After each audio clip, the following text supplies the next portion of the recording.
দাদাকে আমি আমার তরফ থেকে সালাম জানাই। খুব ভালো লাগছে বরপেটা আসাম থেকে এতগুলো মানুষের ভালোবাসা একসাথে একত্রিত হয়েছে। তো এই বাবরি মসজিদের কিছু অংশ এরা সবেই মানে ইটা দিয়ে তাদের মানে এখানে দান করতেছেন আর কি, মানে যার যার আশা আর কি। তো আমিও আছি আসাম থেকে, তো এখানে থেকে মিডিয়া সিটে সব আছে। তো আমি এখান থেকে আর কি বিদায় নিব, অন্য জায়গায় লোকেশন দেবো। তো সবাইকে আসসালামু আলাইকুম।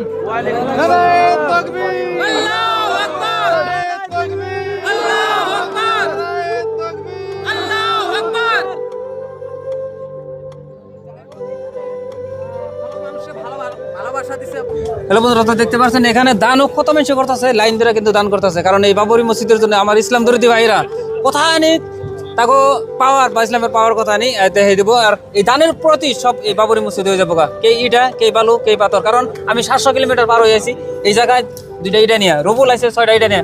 তার সাথে মানুষও আমারও কিছু পয়সা দিয়ে দিচ্ছে এই জায়গায় দান দিবেন নিয়ে, কিন্তু এটা জুম্মা নামাজের পরে দিব। আর এখানে কিন্তু মানুষের বড় ভাই আপনি কি এই জন্য খারাইছেন কি দান দেওয়ার জন্য? জি আচ্ছা, দান দিয়েছেন? হ্যাঁ দিয়েছি। এই যে দেখেন অলরেডি 1200 টাকা দিয়ে দিছে। তো ভাই কোন জায়গা থেকে আসছেন আপনি? আমি মালদা থেকে এসেছি। মালদা থেকে। তো দেখতে পাচ্ছেন এই জায়গায় ভাই আপনি কোন জায়গা থেকে? রোতবা থেকে। এখানে কিন্তু সব দানের উপর হইতাছে। এটা কিন্তু আল্লাহর কুদরতি, আমার ইসলামের পাওয়ার এসব।